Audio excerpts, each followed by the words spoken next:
Bienvenidos. Vamos ahora a estudiar un modelo de fuerza de roce para problemas mecánicos. Se tiene un sistema material, un cuerpo rígido cualquiera. Este cuerpo rígido está en contacto con otro cuerpo, que en este caso particular es una placa. Existe un contacto entre ambos. Es decir, si yo tratara de empujar este cuerpo rígido en alguna dirección, esta placa tendría alguna interacción con este cuerpo. Ahora, supongamos que se va a aplicar una fuerza sobre este cuerpo. Una fuerza resultante sobre el cuerpo puede generar un movimiento relativo entre el cuerpo y la placa. Es decir, si yo aplico una fuerza F, por ejemplo en esta dirección, este cuerpo va a tender a moverse hacia acá. Pero no necesariamente tiene por qué moverse la placa con el cuerpo, son dos cuerpos diferentes. Por lo tanto, existiría un movimiento relativo entre este cuerpo y la placa. Ahora, vamos a hacer un diagrama de cuerpo libre de dicho cuerpo rígido. Al quitar la tierra, al abstraernos y quitar la tierra, aparece el peso. La fuerza ya estaba aplicada. Y al hacer el diagrama de cuerpo libre de dicho cuerpo rígido, es decir, al realizar la abstracción respecto a la placa, aparecen dos fuerzas distribuidas. La primera de esas fuerzas distribuidas va en dirección normal a la placa, es decir, en dirección, para efectos de este ejemplo, vertical. Es una fuerza distribuida que no tiene por qué ser uniforme ni nada por el estilo. Una fuerza distribuida cualquiera. Solo sabemos su dirección, que es normal a la placa. Pero también va a aparecer otra fuerza distribuida en el plano de la placa y con dirección opuesta al movimiento relativo inminente. A esa fuerza la vamos a llamar fuerza de roce. ¿Qué significa eso de movimiento relativo inminente?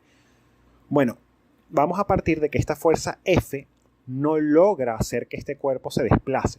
El cuerpo se mantiene quieto, se mantiene estático en el mismo sitio donde estaba, encima de la placa. De suceder eso, puede pasar que estés a punto de lograr que el cuerpo se mueva respecto a la placa. Que si aumentáramos esa fuerza F por un diferencial, el cuerpo se movería. Ese es el caso particular en el que tengas movimiento relativo inminente. Y la fuerza de roce siempre se opone a ese movimiento. Vamos a simplificar este problema al plano. Simplificando en el plano, la fuerza de roce puede representarse como una fuerza discreta, es decir, una fuerza puntual, no distribuida, en dirección opuesta al movimiento inminente del cuerpo, en caso de existir, o en dirección opuesta a la fuerza resultante aplicada. Es decir, si esta fuerza F sencillamente es muy pequeña y no es capaz ni está cerca de mover esta caja, entonces no se tiene un movimiento relativo inminente. Pero va a existir una fuerza de roce que es la que está causando que no me mueva, y esa fuerza de roce es opuesta a esta fuerza F. Por otro lado, si la fuerza F es grande y es casi capaz de mover el cuerpo, le falta muy poquito para poder moverlo, se tiene un movimiento inminente y de igual manera la fuerza de roce va a ser contraria a ese movimiento inminente. Realmente ambos casos son prácticamente análogos. La fuerza resultante aplicada va a tender a ir en la dirección del movimiento relativo inminente. Bien, eso era para la fuerza de roce. La fuerza normal, que también es una fuerza distribuida, puede representarse como una fuerza y un momento, o como una fuerza única a una distancia delta desconocida. Aquí la fuerza de roce la estamos representando como una fuerza única, sin preocuparnos por el hecho de que era una distribuida. La fuerza normal es una fuerza distribuida, al igual que como él lo era la fuerza de roce, pero la estamos representando de una vez como una fuerza única o como una fuerza y un momento. Estos son ambos escenarios. La fuerza de roce aparece en ambos escenarios exactamente igual. ¿Cuál es la diferencia entonces entre estos dos diagramas de cuerpo libre? En este primer diagrama de cuerpo libre estamos poniendo una fuerza N en dirección vertical, una normal, en algún punto cualquiera, por ejemplo en la mitad de la caja. Pero adicionalmente estamos creando un momento. Esto es un sistema equivalente de fuerza y momento. Esta fuerza y este momento son causados por la normal, por el suelo, por el contacto que hay entre el suelo y la caja. Y son dos incógnitas a conocer. En este otro diagrama es exactamente el mismo problema con el peso, la fuerza y la fuerza de roce, pero estamos convirtiendo la fuerza distribuida del suelo en una fuerza única, en un sistema equivalente de fuerza única, donde esta fuerza se encuentra ubicada a una distancia delta con respecto a algún extremo. No tiene que ser con respecto a este extremo, pudo haber sido la distancia entre acá y acá. Esto es simplemente un ejemplo. Pero el punto es que este delta y esta n son variables y son desconocidas, al igual que aquí el momento y n son variables y son desconocidas.